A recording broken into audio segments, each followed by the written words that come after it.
What's up, you guys? Sean Ross Sapp here for the Wrestling Inc. podcast, May 4th edition. I am joined by Rob McCarron. This show brought to you by ddpyoga.com/Wrestling Inc. and the resurrection of Jake the Snake. Rob, how you doing? Pretty bad. Pretty bad. I'm feeling kind of blue. Feeling kind of down. I've had a miserable week. The Ryback is gone. And I don't know how I can go on with the Ryback not being around. He and I both read The Secret. I couldn't make it past the forward, but it's troubling time, and I'm tearing up. Right, and then a week from now, Alex Riley is being led to his death. I mean, I'm losing all of my childhood heroes. We are going to talk about the Ryback shortly. Yeah, that's pretty big stuff coming out of the WWE this week. Before that, we wanted to give you all an update on Enzo Amore. There were some rumors going around today that he was injured from a knee from Aiden English. I have been told I was told by someone and then confirmed that did not happen. He was not injured by a knee from Aiden English before he was tossed out. That did not happen. He goes for a concussion test later this month, from what I understand. And if he's cleared, he'll be fine. But Rob, we haven't spoken to you on the Wrestling Inc. podcast since this happened. What was your reaction when you saw that horrible situation at Payback? Oh, my reaction was to DM you and just say, fuck. That's actually what happened. Yes. Yeah. No, it was no good. Yeah, you never like that. You never like when the head is whipped into the ropes, and he goes in, not blaming anyone or whatever. It's a freak accident, and he was caught with the rope. His head hit the mat, and he was out, and he was done. And it was a scary situation because we're not too far removed from Perro Aguayo, and while it wasn't the exact same circumstance, it was very similar. And when you have a situation as dire as that one, and now seeing it in WWE with Enzo Amore, you may just kind of start fearing the worst. And luckily, bad concussion. Shortly after this happened, I was getting DMs from guys, and it was like, yeah, he's lucky. It's just a bad concussion. And then, an hour later, Michael Cole announced just that.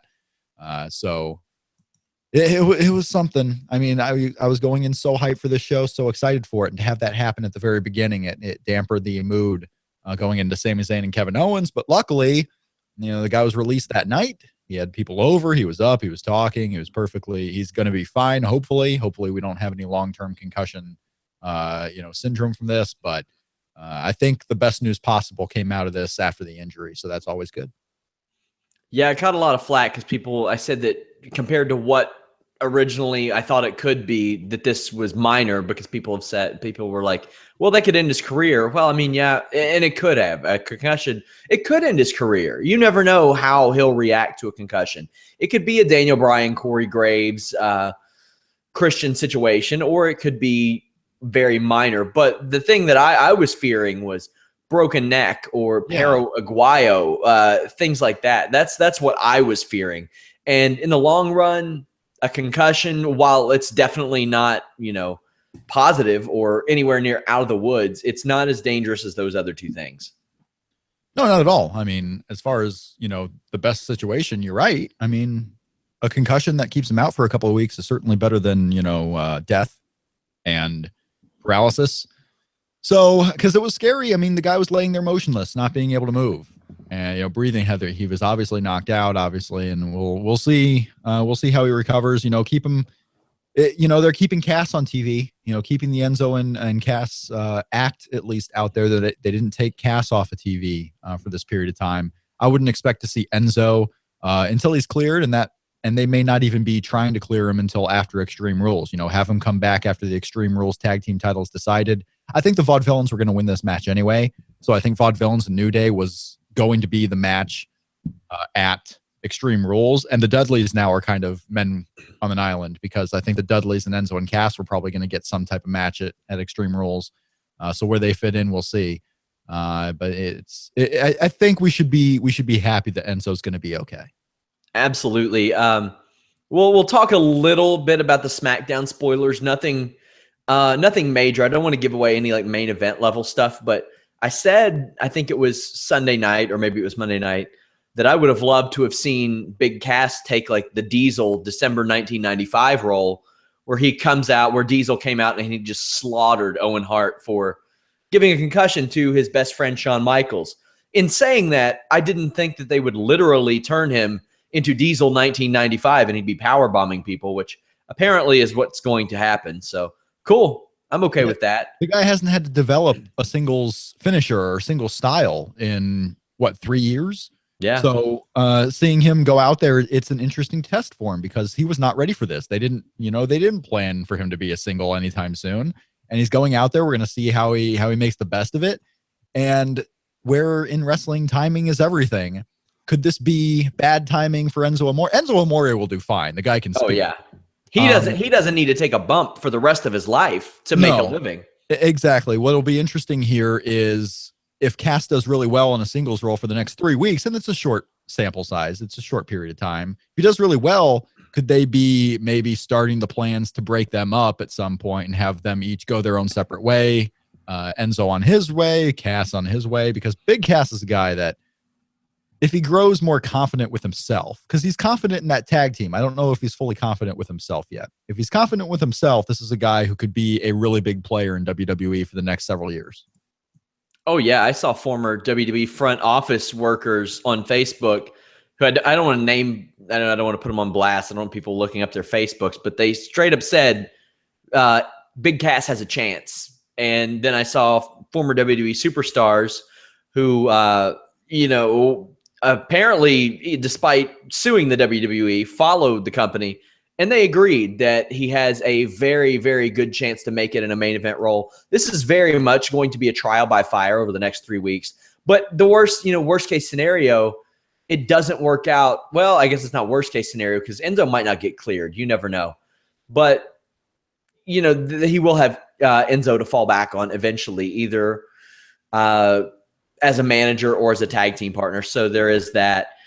Also, a programming note, guys, we won't be doing the Thursday midweek shows. There just isn't enough news to do both of them, but me and Raj will be doing a little bit of a different format on Thursdays in which we can make it happen. We'll tell you about that as they occur.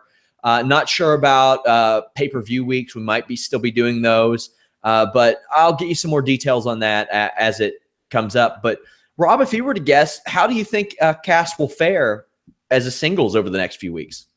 For a few weeks, I think he'll do fine. There's not a ton of pressure on him because they're still putting him in the tag team scene. He's not going after a singles championship. He's not wrestling singles matches for his own self. They're putting him with the New Day. They're putting him with the Dudleys. They're putting him in that tag team scene to where he's just holding over until Enzo comes back. If this were a long-term thing, we would really get a true test. If this was, Enzo out for 6 months or 9 months with a different type of injury, we would get a different test. I wouldn't even be surprised if they ended up putting Cass back in NXT to try out a singles run and kind of test a new character had that happened.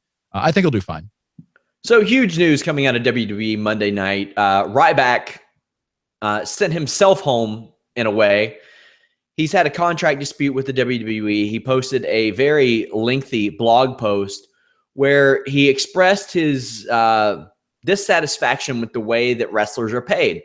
He made a point, an interesting point. I don't know if it's a good point or a bad point. I'm still trying to decide personally. He said that pro wrestling is a predetermined form of entertainment.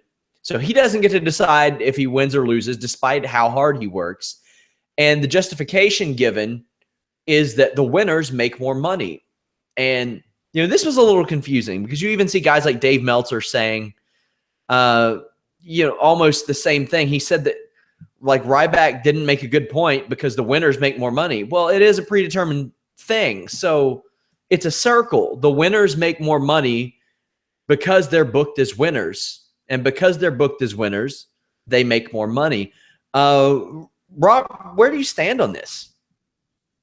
I mean, he's right. Winners are going to make more money. Those who are pushed harder are going to make more money. But this is a kind of a baseline of our current economic system is you're worth how much someone is willing to pay for you. And all things being equal, I think people would be most of the time slotted kind of where they are. If you were to tell me that the Ryback is coming in, and John Cena are coming in, and Tyler Breeze is coming in, and Curtis Axel is coming in. You have all these 4 guys, and you give them the exact same characters, the exact same roles on their debut. Who is probably going to end up being the bigger star, all things being equal? It's probably John Cena. These guys get to where they are a lot of the times based on the talent they have, the drive they have, and also how they connect to the crowd. This is a performance art. This is a performance business. How you connect with people in those roles are going to be what does it. You can base it on other types of entertainment too. I mean, acting. George Clooney started at a low end and rose. The Ben Fosters of the world are slotted where they are because they're great at playing off of others, but they're not leading people. And the Ryback, while he's closer to a leading man than someone like a Tyler Breeze at this point, is not a John Cena. And WWE paying them all the same thing, while it sounds great, they're all doing the same job. It's not realistic. It's not going to happen. What I find more interesting in this whole Ryback situation is he said in his first paragraph in this open letter to the fans, and what a week we've had. We've had 2 open letters to the audience from WWE stars this week. In Ryback's open letter, the first thing he says is he's leaving. His contract issues are not based on money. That's already been settled. His issues are the way the business is run. So this guy's going out on a limb for others, apparently. If we're to believe what Ryback says, WWE and he have agreed on terms for money for himself. And then later on in the statement, he goes on to say about how he's making less and how that's not fair. So obviously the money issue is still the issue. It's just really interesting that he would put this all out there. I've been talking to people who think this helps his standing, that Vince McMahon will see this as a guy who's kind of fighting back and respect that a little bit and, want to make sure he stays with WWE. While that's traditionally the case in a lot of individual cases, I don't know if that's here. I think talking about money in this way and actually kind of going on workers' rights issues a little bit. I mean, this is very union-y talk, right? And WWE and wrestling does not like that. That's very union-y. I think this hurts his chances of coming back, especially if he's already talked about how money is the issue, and the only issue between them right now is how they pay the lower card guys versus the main card guys. That ain't changing. And if that isn't changing, then why would the Ryback come back if that's his big issue? So I don't know if we're going to see Ryback for a while, if ever, in WWE, if this is the major falling out between them. The unfortunate thing when it comes to a union is the top guys aren't going to want a union, probably. Of course not, because they're the ones who are making the most money and they've done it individually. You think exactly. John Cena wants everyone to be paid the same? You think Randy Orton wants everything to be paid the same? And everybody else, they're replaceable. But those top guys. And let's be real. Randy Orton is a guy who's lost a lot too. Randy Orton, when he would get to the top spot, he loses a lot, right? So we're a little bit more 50-50 booking than we were even 2 years ago, or 10 years ago, I should say. But Randy Orton would lose a lot to guys. Undertaker, John Cena, Triple H. You win sometimes. The Ryback has won sometimes. He's been Intercontinental Champion. He's gone on runs where he's squashing dudes. But you're going to lose sometimes. And if you're not a guy who the WWE feels is a big marketing draw or has gotten over to a level of someone higher above you, you're going to lose to that person higher above you. And you're not going to get paid the same. You're going to get paid on what you're worth. And if you really do get over, then you have your merchandise money. If people want to get into you and you're a loser, you'll have merchandise money. It is harder. He's right on the baseline. He's right that if you're losing a lot, it's going to be harder for people to care about you, and you're not going to be this guy who's making a ton of money, and Ryback's money has gone down. But that doesn't mean WWE has to change their whole system, or that they're even going to change their whole system for that reason. I hate all the preconceived notions and the people who go into this and they read his blog post with these, these judgmental attitudes like, oh, he hurt CM Punk, so screw him. This has nothing to do with CM Punk. It has nothing to do with that. It has nothing to do with him being a big guy. This is a guy who was over as a babyface, who was very close to getting over pretty well as a heel in the bully role. And both times he had that rug snatched from underneath him. The booking, if Ryback had been booked the correct way, he could be one of those top guys. I think he's aware of that too.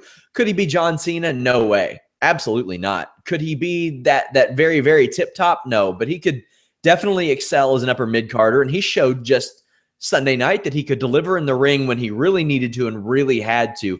Granted, it was against Kalisto, and that's a guy who's tailor-made for his style, but he was still able to do it. Well, look that at way I understand. Yeah, look at a guy like CM Punk. I mean, CM Punk is a guy who was he actually started somewhat similar to the Ryback. Ryback came in as this Ryback, this monster. He was beating two guys up at once. He was getting a small little push there as a dominant guy. CM Punk on a smaller scale, because he was on the ECW show, was still winning matches in his debut, not in the monster role, but just as a really good wrestler. And then CM Punk toiled in the mid card from debuting in 2006 all the way until 2011, really. I mean, for 5 years, this guy was a low to mid carder.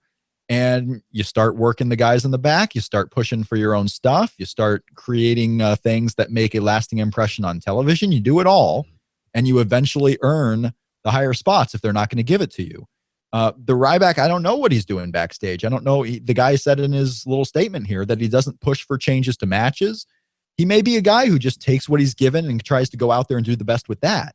But to be successful in pro wrestling, we've seen it from everyone, from Hogan, from Triple H, from Steve Austin, and to CM Punk. Even you kind of got to politic a little bit. You got to make friends. You got to get people on your side. You got to be able to be persuasive. It is a sales job. Pro wrestling is 100% a sales job, and Ryback doesn't want to do the sales aspect of it. It looks like, and in his own words, that's not going to get you far. You're not going to make as much as the top guys.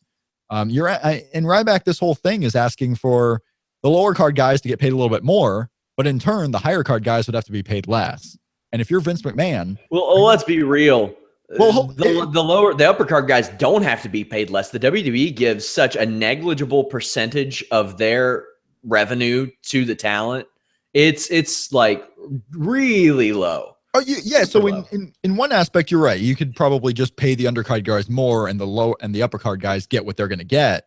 But then you're still in a situation where, sure, they're getting more, but would the Ryback be satisfied? Because they're not being paid equal at that point. If you want everyone to be paid equal, and what are you going to give Ryback $2 million a year instead of $600,000 to meet John Cena? And those numbers aren't being exact numbers. I'm just saying as an example. You're just not going to see those top guys get paid less. And if you're Vince McMahon and you have the choice of paying the Ryback more so he stays, and paying John Cena less and hoping he stays, I don't like that choice. I'm going to pay John Cena what he's worth and what he's worth to me so that he doesn't go anywhere, because I really need John Cena. I kind of need the Ryback a little bit, but if I'm picking a name, I'm picking John Cena over the Ryback every time. Definitely agree on that. Yeah, this came out of left field. I mean, obviously, well, maybe it didn't come out of left field. Ryback has expressed his displeasure for a while. Showed up on Sunday with a pre-show stopper belt, but then put on a great performance. So he had a really great match, and this is a guy who really looks like, I mean, he loves wrestling, and I don't think so. He didn't work the indies for a ton of time. You don't always have to. You don't have to love wrestling and work the indies. But he's been in the game for over a decade now. He's been around for a long time. He wanted to go to WWE. That was his goal. And, with his size, with his look, he was able to get an opportunity with WWE without having to go work the Ring of Honors and the independents across the US or Japan for 15 years before you get that opportunity. So he found his way in, and he's still a guy who loves it. Maybe that'll be enough to get him back here if he doesn't get all his demands met. But we got about 5 more months until September, 4 more months until September when his contract runs out. So there's plenty of time for those two to work out a deal. For all we know, we may even see a storyline based on some of this come out. The Ryback went on a podcast and talked about The Secret. Guess what was on TV the next week? The Secret on WWE Raw. So maybe this has turned into something down the line. Indeed. Also coming out of the SmackDown spoilers, Bob Backlund has returned. Yes, as Darren Young's life coach. Now, we haven't seen this yet, so it can't be any worse than what Darren Young's been doing, which is a whole lot of nothing. Surprised they started this after Titus O'Neil gets back and not, during those 2 months where he was gone. So it looks like maybe an end to that tag team. Giving Darren Young a shot, that's fine by me. The guy probably earned it, honestly, with his NXT stuff, and just has been kept in. And his tag team with Titus O'Neil was really good. I'd very much like him to stop doing apron backdrops 2 minutes into opening matches on Superstars, though. Is he doing that a lot? Yeah. Oh, every week he was on Superstars in the opening match, and I would say about 90 seconds in, he would do a back suplex onto the apron. Perfect. Perfect. Yeah. That's what you want to be doing. But well, Bob Backlund's going to teach him to stop doing that, right? I hope so. That chicken wing spot right in the center of the ring. The life coach is interesting. Bob Backlund being the life coach is interesting because he's a crazy person. But I'm interested to see where it goes. It looks like it's going to be a SmackDown only type thing for a while because I don't really know if you give TV time for that on Raw until it really becomes something. But hey, if they're going to be doing more stuff, if this cuts down Sean counting all the Golden Truth segments, perfect. We had NXT tonight. You think this is the last time we see Tessa Blanchard for a while? She got squashed in 60 seconds, a la Blue Pants. We speculated it. Right, but we saw Blue Pants a lot, so maybe we see Tessa Blanchard a lot. Not after the squash. Not after the squashing, but after losing several times. The thing is, Tessa Blanchard's not getting over with the crowd as much as a Blue Pants is. Yeah. You know, that gimmick got over. Well, let's be real. That gimmick didn't get over. Colin Cassidy got that over. That's the only reason that's over. Yeah. No, I don't disagree with that. I'm done guessing who's going to show up at NXT because they bring in whoever they want, whenever they want. Eric Young. I will guess on Eric Young, though. Eric Young screams one and done. The only thing that concerns me there is the fact that they keep talking about his first night in NXT. Yes. And they did the interview with WWE.com about his start in NXT. Mm-hmm. But having the match with Joe and the promo with Joe all in one episode and him losing that, it screamed like this was kind of a Rhino situation that he may be brought back later, but maybe not. I wouldn't be surprised if Eric Young's never back. They don't need him. I mean, on the other hand, he was choked out Bull Dempsey style, and we saw what happened to Bull Dempsey after Samoa Joe did that and wouldn't release the hold, put him out cold. I would have laughed so hard if maybe even tomorrow or Friday, WWE announces the release of Eric Young. I wouldn't be shocked. It'd be hilarious. I like Eric Young. I think he's a really versatile guy. I think he's pretty entertaining. I like him too, but his time is probably up. I mean, I don't see what WWE gets benefit wise of bringing Eric Young open. A fishing show.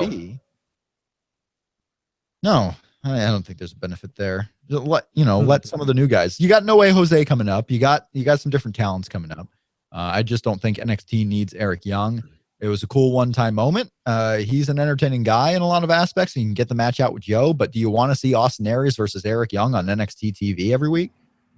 Not necessarily. And you say NXT doesn't need Eric Young, but I know what everybody needs, and that's ddpyoga.com/wrestling inc, my friends. ddpyoga.com/wrestling inc. Use what several WWE superstars use: John Cena, Chris Jericho, AJ Styles.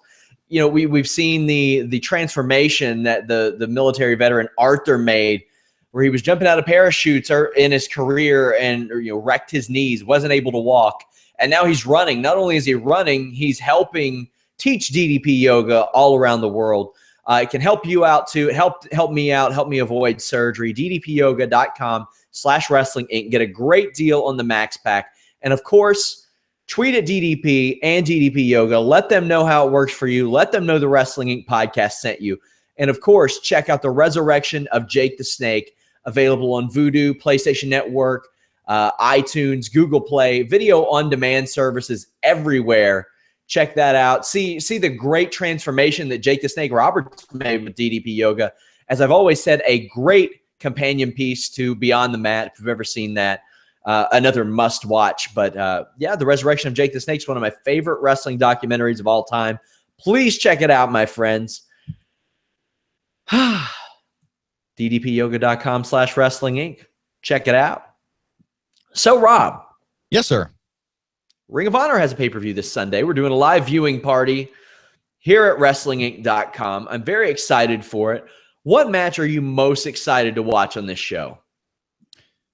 I gotta tell you, I'm going to the show. Are you? It is just a little bit away from me. About a 2.5-hour drive or so. The old Frontier Fieldhouse in Chicago, Illinois. You going to Night of Champions this year? What's in Indianapolis? Are you going to Night of Champions this year? I totally lost you. I don't know what's happening. I'm sorry. Say it again, because you cut out. Night of Champions. Did you say Night of Champions? I don't know what the fuck you're talking about. What are you saying? Yeah. Are you going to Night of Champions in September? It's in Indianapolis, I believe.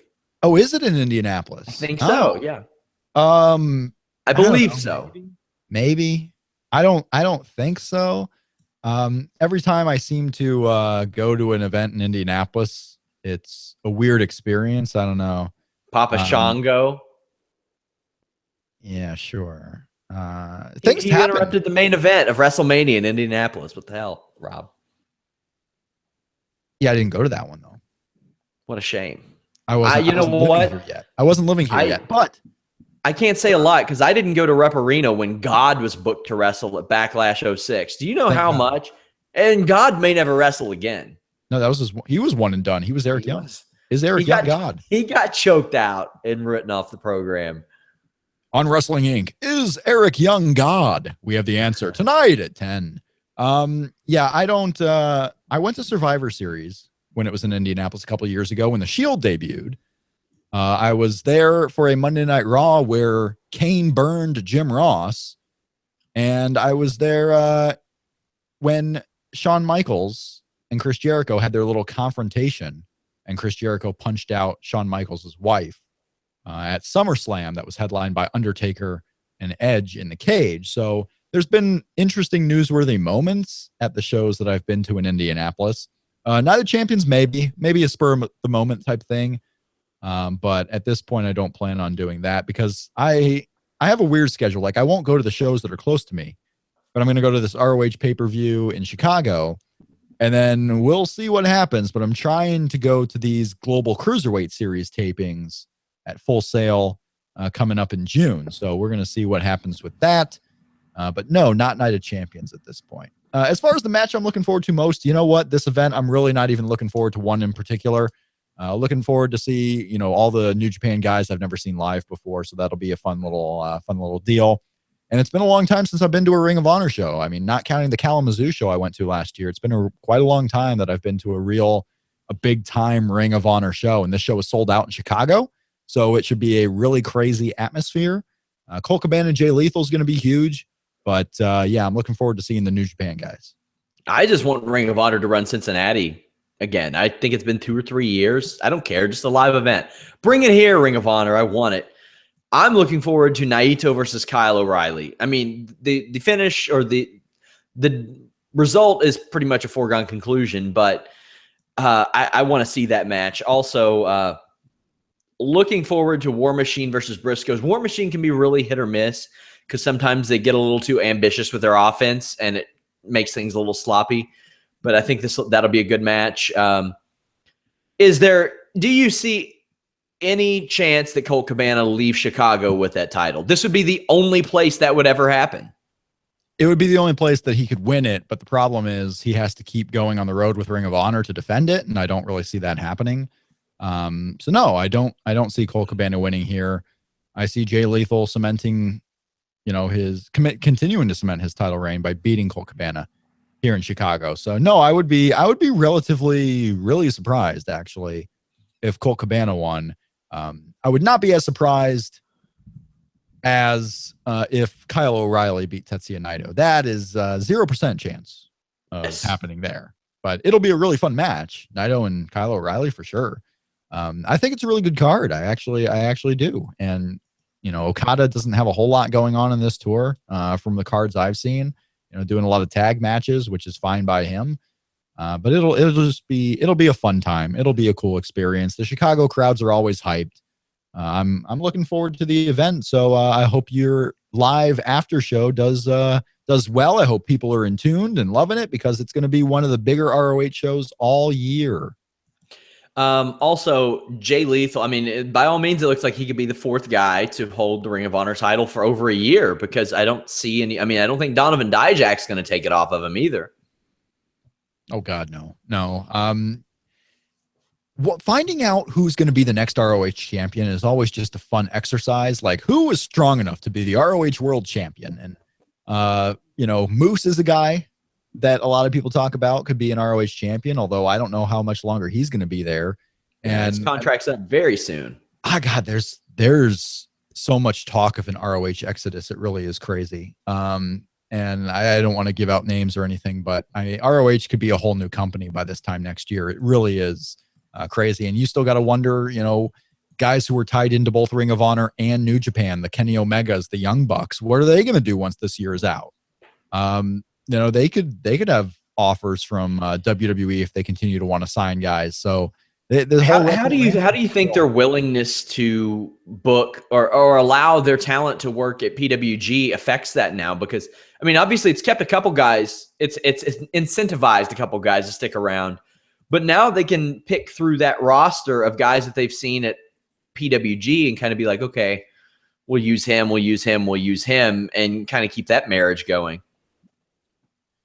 Well, you have to. The Adam Coles, the Roderick Strongs, ROH isn't running every weekend. So if you want your talent to be happy, let them go work PWG. PWG's DVDs are coming out 5 months after the shows. They're not running TV. You're not threatened by PWG running one event every 2 months using your talent. So it was the smart move to let them work PWG. Whether they're going to find guys from PWG and bring them into Ring of Honor, I don't think that's the case. But you gotta be offering a strong deal to keep a lot of these guys. WWE's shown they're going after everyone. They're going after Eric Young, Bobby Roode. Would they take Roderick Strong and Adam Cole? Absolutely. Also, percentage of a chance that Bobby Fish has against Tomohiro Ishii.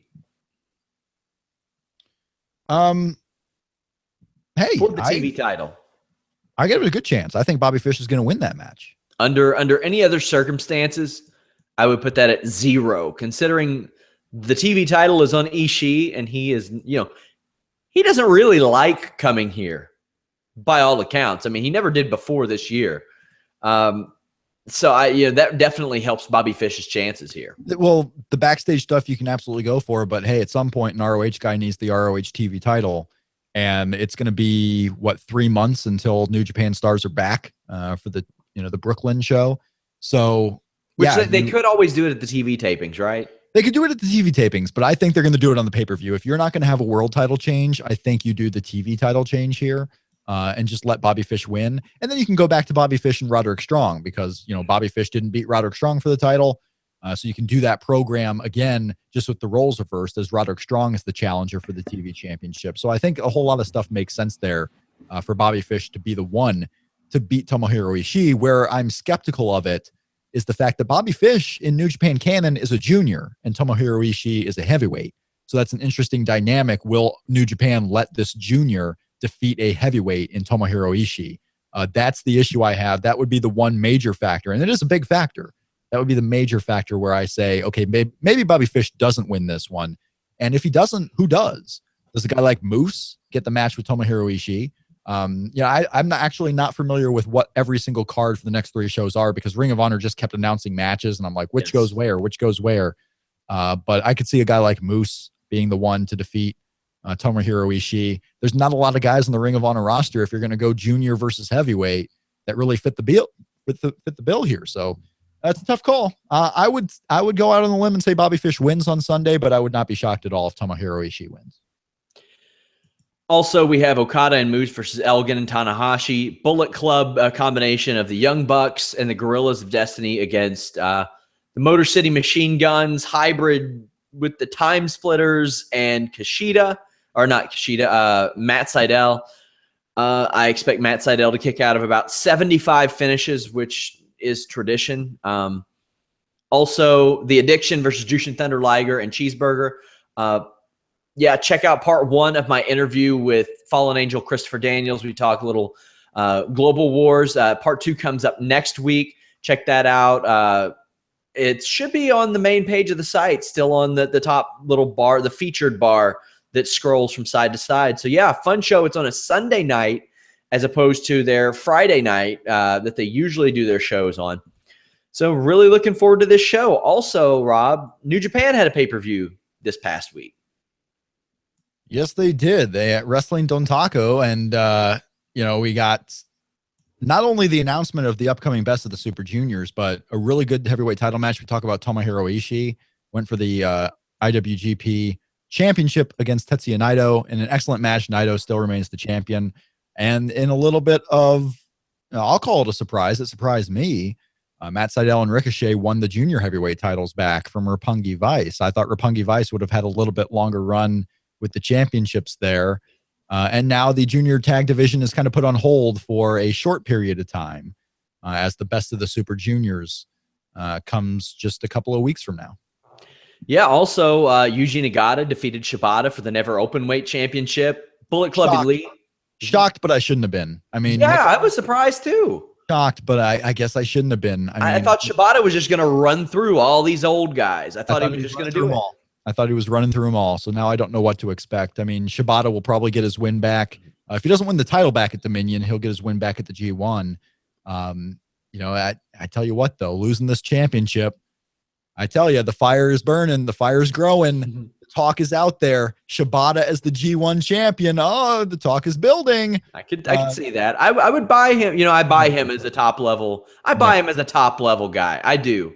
Yeah. A lot of people don't. Now that he signed, I buy it too. I'm still going with Okada winning the G1. I think it's super obvious that he's going to.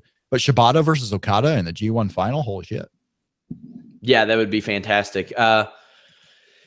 Also, the Bullet Club Elite cement their legacy as the greatest never openweight six-man tag team champions of all time. They are in their second reign. They defeated Yoshitatsu, Elgin, and Tanahashi. Also, after this match, Tanahashi challenged Omega to an Intercontinental Championship match. Omega said no, pulled out a ladder, climbed it, and challenged Tanahashi to a ladder match, which just doesn't happen in New Japan Pro Wrestling. Tanahashi accepted, and Kenny Omega said he was bringing American style to New Japan. I saw mixed feelings on this all over the place. I'm excited for it, as long as it's not overdone.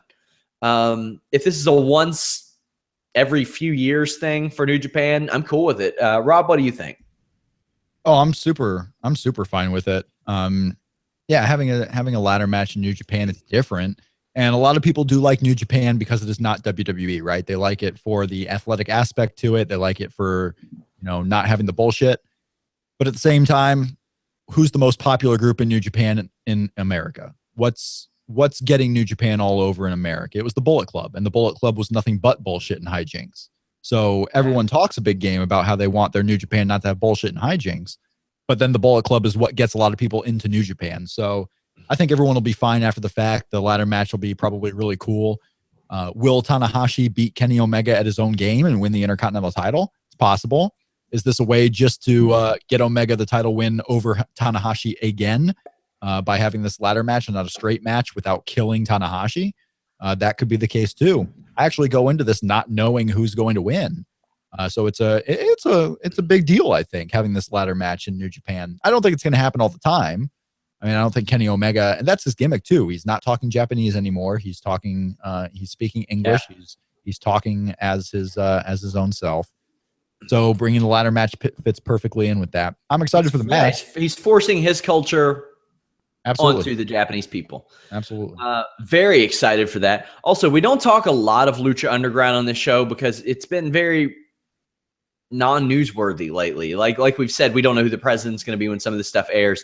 I will say tonight, the main event, Sexy Star, was in a no mas match with I can't even remember her name. Melissa, right?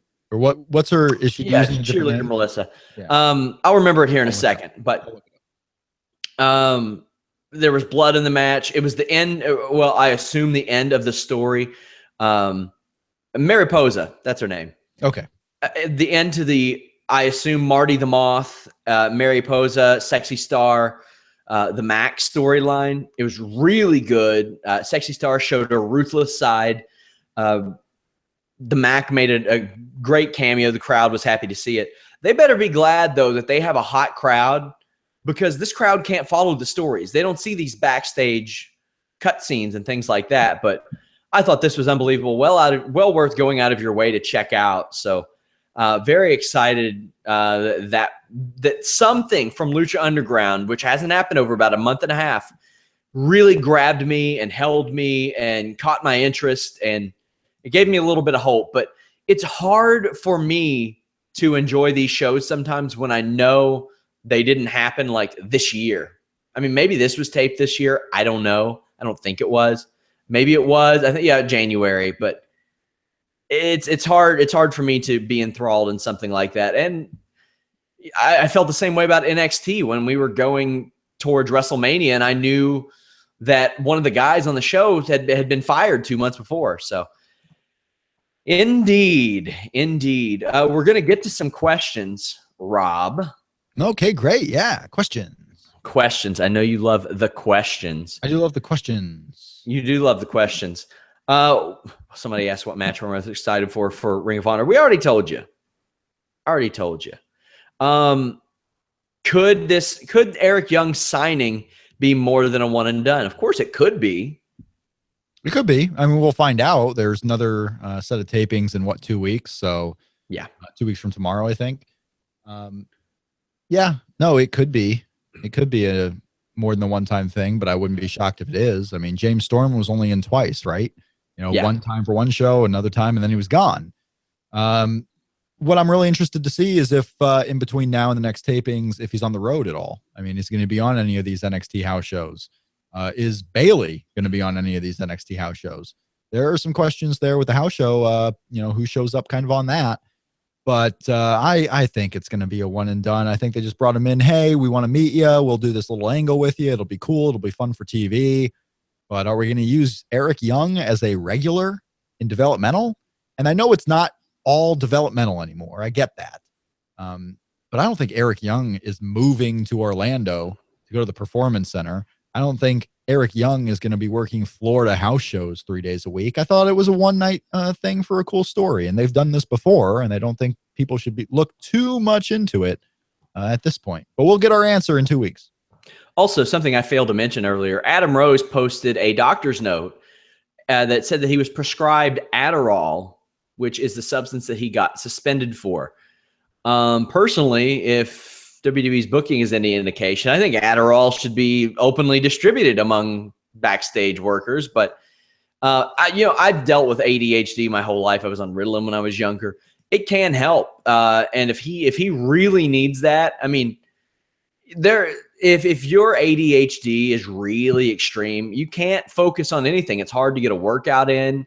It's hard to get work done. It's hard to even like file your taxes, things like that.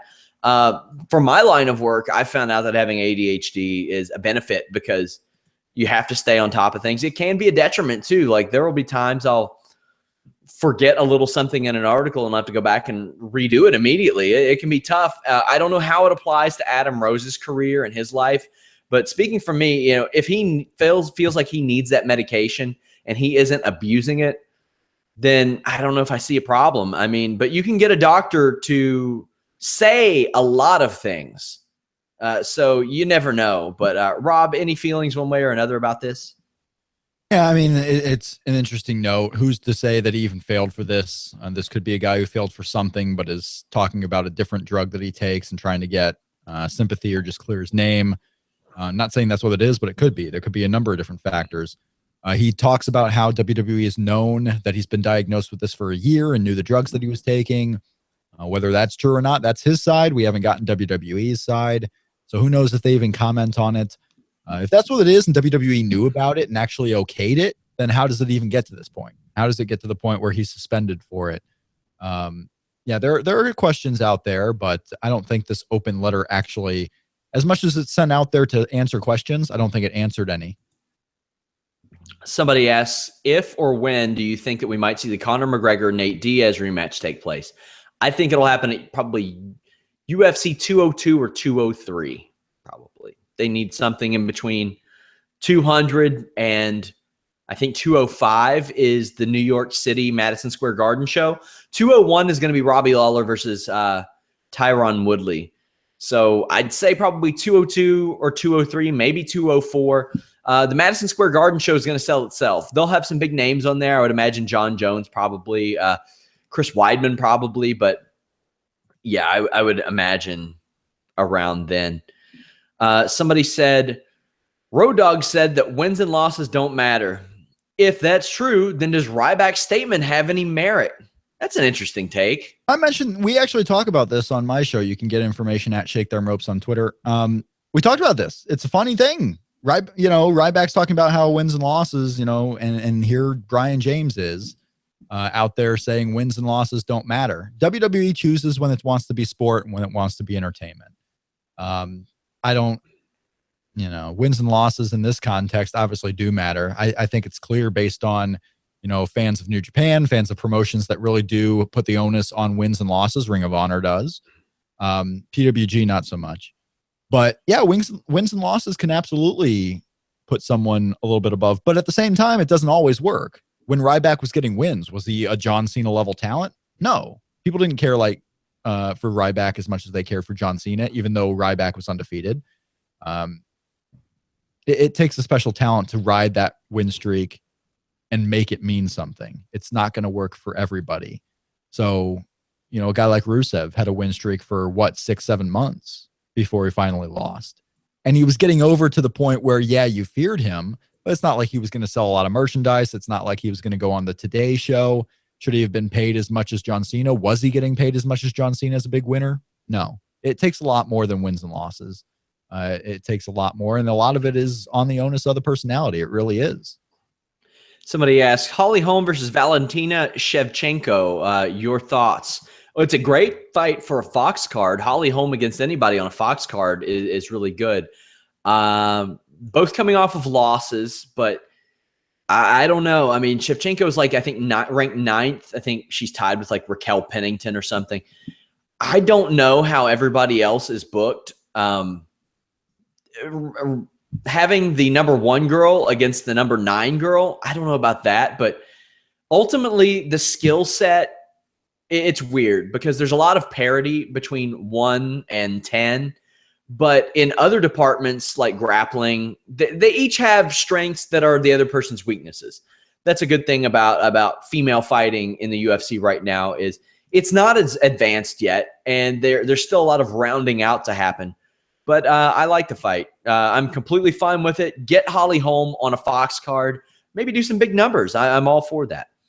People in the YouTube chat talking about Rusev's win streak. It was a year. He went from debuting after WrestleMania to not losing until WrestleMania of that year against John Cena, right? So yeah, it was a long win streak for Mr. Rusev, and then he just started, losing like crazy, and that kind of went away. Rusev is a fun one. Who would have thought that Rusev, out of all the League of Nations guys, would have been the first one with a somewhat major feud?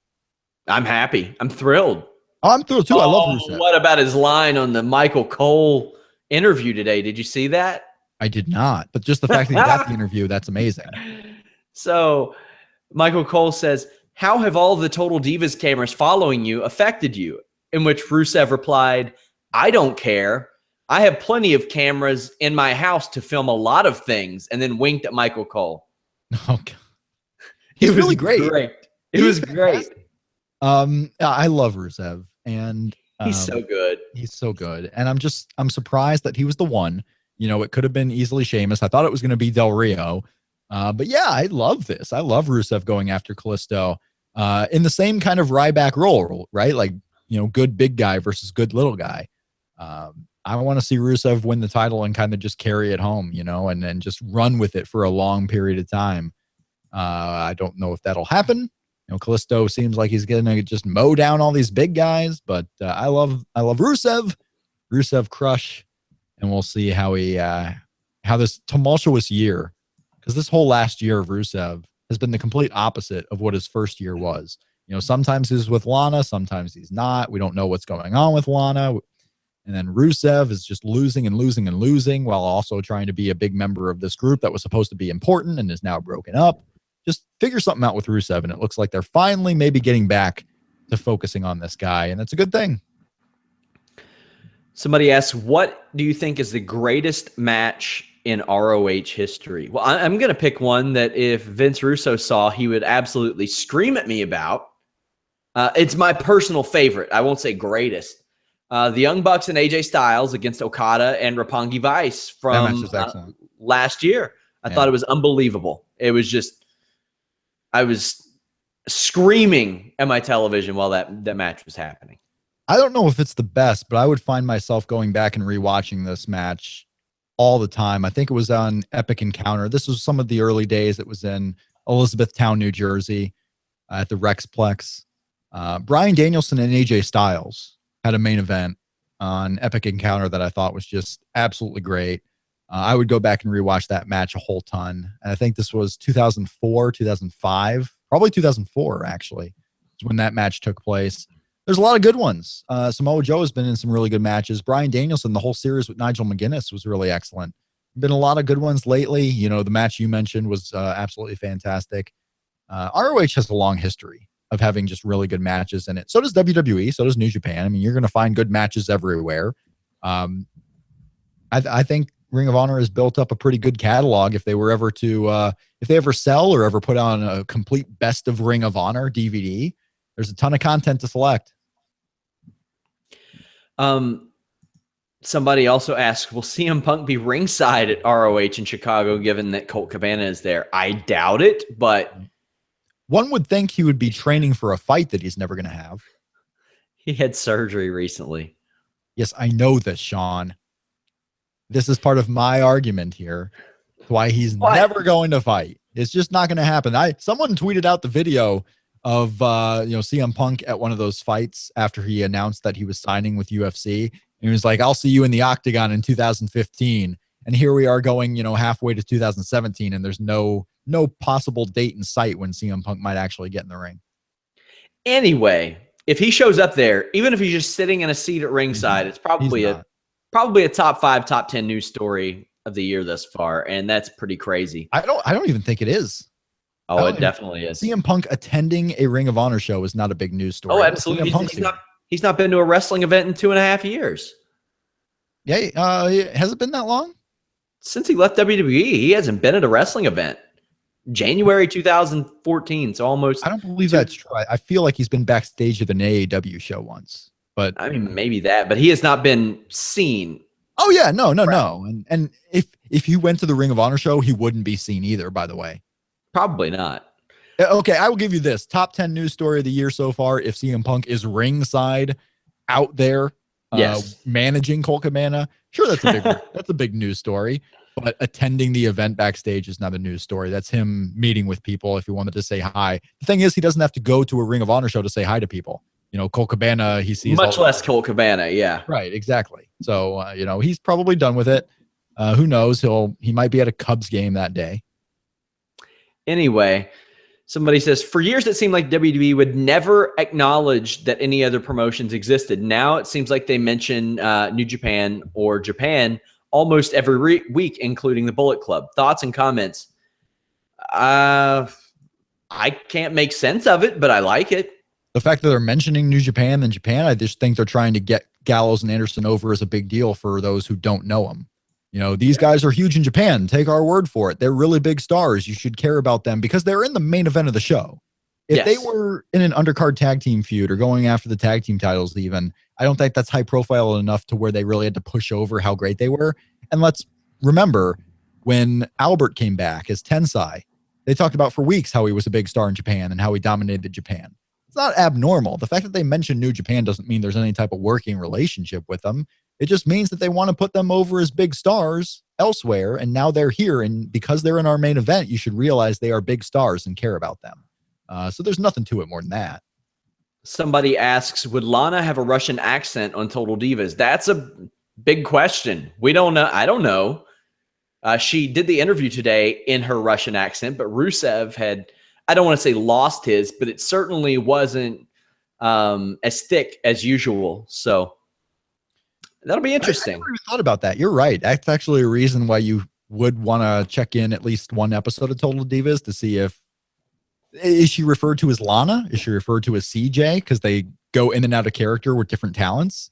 I don't know. I'm not going to watch Total Divas, but I might check out an episode just to see that kind of small tidbit of action. What makes me feel like she'll be Lana is I think WWE wants her to be Lana everywhere. They don't want her to be famous actor CJ Perry. Not necessarily famous, but actress CJ Perry. They want her to be Lana. They want to make sure that people know her as a WWE talent. So I think she'll use maybe a toned down version, but she'll probably use the accent, which is a really good accent because, I mean, she lived there and she spoke it. So why not? Why not? Also, we had somebody ask this question twice, actually. Guys, just ask it once. We get to it. Last question. Do you think it's wise for wrestlers to use their social media to speak out about their grievances against the company? Seems like every wrestler is doing it now, especially Sasha Banks. All she does is complain. I don't think all she does is complain, but I mean, the crowd obviously wants her and they are not getting her right now. Yeah, sure. Why not? Who cares? I mean, it's if they want to say something, they can say something. They are independent contractors, so why not? Yeah. We have people in the YouTube chat trying to get representation from them too. YouTube.com/WrestlingInc1, everybody. We have a comment in the chat room. Did you catch Michael Cole saying IGWP when referencing I think it was referencing Anderson and Gallows. I actually don't remember what. Not surprised. He called a blue Michinoku driver a blue thunder bomb. Then when he realized that it was the wrong move, he said, "Now here's the conventional blue thunder bomb." Yes, he tried to cover it up. Yep, and that's even when I noticed it. But that's when we need Corey Graves there. I got so many people talking about how it was a big deal that he said IGWP. I mean, this is a guy who's never had to say the initials before. You know, he's too worried about what's going on in WWE. He had a slip up. Do I think he actually thinks it's the IGWP? No, he slipped up, said IGWP instead of IWGP. I don't think that's that big of a deal. Is it a funny, like, chuckle, haha kind of thing? Sure. But to say Michael Cole calling it so bad, I think that's an overreaction. It's a small little slip up, which happens. You know, Mauro Ranallo, if you're going to talk about slip ups, you know, call out your favorite boy, Mauro Ranallo, too, who's been slipping up all over the place as he struggles to find his way in WWE conventional speak. Yeah, I don't think that one's that big of a deal. Somebody says, would Kenny Omega get over in WWE as much as they'd let him? I'm sure. Will he get over? I think he would get over. I don't know how big, but hey, I never thought AJ Styles would get over as much as he's gotten over, and they're pushing him as a big main eventer. So when John Cena comes back, when Randy Orton comes back, I'm really hyped for an AJ Styles Randy Orton match. I mean, that is my current WWE top guy dream match right now. Well, actually, I say rare. It's not rare now. Randy Orton has been around so inconsistently. There's a lot of fresh matchups for him. Oh, big time. Which hasn't happened in a long time. I don't for everyone. AJ Styles, John Cena, and John Cena against Carl Anderson, John Cena against Doc Gallows, John Cena against everybody. There's a lot. That's what I liked so much about the Shield. When they showed up, you had three guys that could work either individually as a tag team or a six-man tag, and it completely switched everything around, and that really helped. Somebody says, people are saying Emma didn't do a Michinoku driver. Did she really do one? Yeah, she did one. What the hell? It was a really good one, I thought. I liked it. I liked it. I don't care. You know what? Right. Becky Lynch might not have liked it so much landing like that, but I thought it looked really good. All right. You think it looked good? I think it looked fine. I mean, was it really perfect? Good. No. But hey, Emma getting wins. I'm all about Emma getting wins. Well, you're not going to like SmackDown then. My favorite wrestler right now is Emma. No, I'm not going to like SmackDown. Why would I like SmackDown? Come on. SmackDown's a better show than Raw most weeks. Now that I'm not doing these Thursday shows, man, who knows when I'll ever see SmackDown again. Guys, please leave a thumbs up on the video. It absolutely helps. Subscribe to the YouTube, the Wrestling Inc. YouTube. We have exclusive interviews from Christopher Daniels coming up, the ex-wife of Stone Cold Steve Austin, who has a new book out, Lady Blossom. I have an exclusive interview with King Mo, former TNA talent, current Bellator fighter. Lots of stuff on the way. Like I said, we're going to be doing a bit of a different format on select Thursdays. From now on, you guys are really going to like it. Rob, tell the people where they can follow you on Twitter. @Shake Them Ropes, bro. I'm sorry, but I'm kicking you out of the NW, bro. You can no longer say that. There's a lot of words on this show I can no longer say, apparently. That's very true. That's very true. Guys, ddpyoga.com/Wrestling Inc. Join us Sunday night for the live viewing party of Ring of Honor Global Wars. Until then, we are out.